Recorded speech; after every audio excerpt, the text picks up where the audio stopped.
Hi guys, welcome back to Broke Not Broken, and today we're going to talk about the most popular questions I get from people about self-sufficiency and homesteading and where to even start. Now I'm going to tell you, if you're here, congratulations. This is a topic I've been dying to do, and it's a very tricky topic. The first thing that I would say for you to do is the things that you know how to do and you know how to do well. Like, if you don't know how to grow your own foods, or if you don't know how to make soap or do those things in the winter months, that's when I learn skills. In the summer months, that's when I apply skills. So for me, growing has always been in my blood. I have always grown something. So I worked in a greenhouse as young as 15, 16, 17, 18 until I was about 22. I worked in a greenhouse and in fields growing other people's vegetation, flowers, etc. Then as I got older, I became a landscaper, and I've always been growing. Now over the last 7 years, I have made a step towards growing a lot of our own produce and even supplying friends and neighbors with produce from our beds that is overage, above what I can put up and above what we need. Now, what I suggest for a lot of people that's their goal, they want to grow their food, is start, looking at your land, figuring out creative ways to use the land that you have to provide food for your family in a way that is not only pretty, because some people like pretty, or realistic. Like, don't be the person that has physical restraints where they can't do the work, but rip open your yard and you're gonna grow everything. You're gonna grow everything, even the things you don't eat. Don't do that. Start with the things that you eat, the things that you like, and the things that you want to provide for your family on your own. So start a little bit smaller. You can always add every year, and you can always take away if something doesn't work out. The other thing that I would suggest if you're new to this is learn a new skill.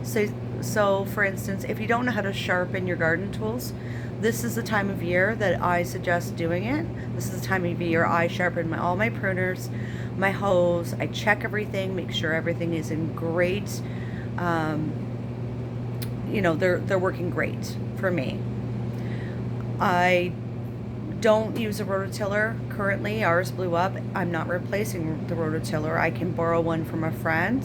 It saves me money because I only use it when I'm breaking a new garden in. I don't use it in the garden on a regular basis. It's just for breaking grounds and getting rid of the sod. The other thing I suggest, if you're trying this lifestyle out for the first time, I don't suggest you break the bank with animals right off the hop. If you've never owned, a chicken, a turkey, a duck, small scale things, a cow, if you've never owned these things and you have never worked on a farm, I suggest you either read up on it, get to know somebody that owns this type of livestock, work alongside them. Then if you're ready for it and you have the infrastructure in place, then take that on. Don't take it on without the infrastructure there. Otherwise, you're just setting yourself up to fail right from the get-go, and you'll be very discouraged with stuff, and it's a lot of cost. I mean, it will be out, say you have a ducks or chickens or whatever, you'll be out money for them. You'll be out, food cost, all kinds of stuff if you do that. So I suggest you just start off where you are. So say your passion is growing or making medicinal medicines for your home. Start there. Or you want to learn soap making. Start there and start small in the winter months. Then work your way up. Once you have those skills never leave you. So that's how I suggest people start. Just start small and do something every day that your future self will be happy about. So in the winter, that's what I do. I set myself up for success.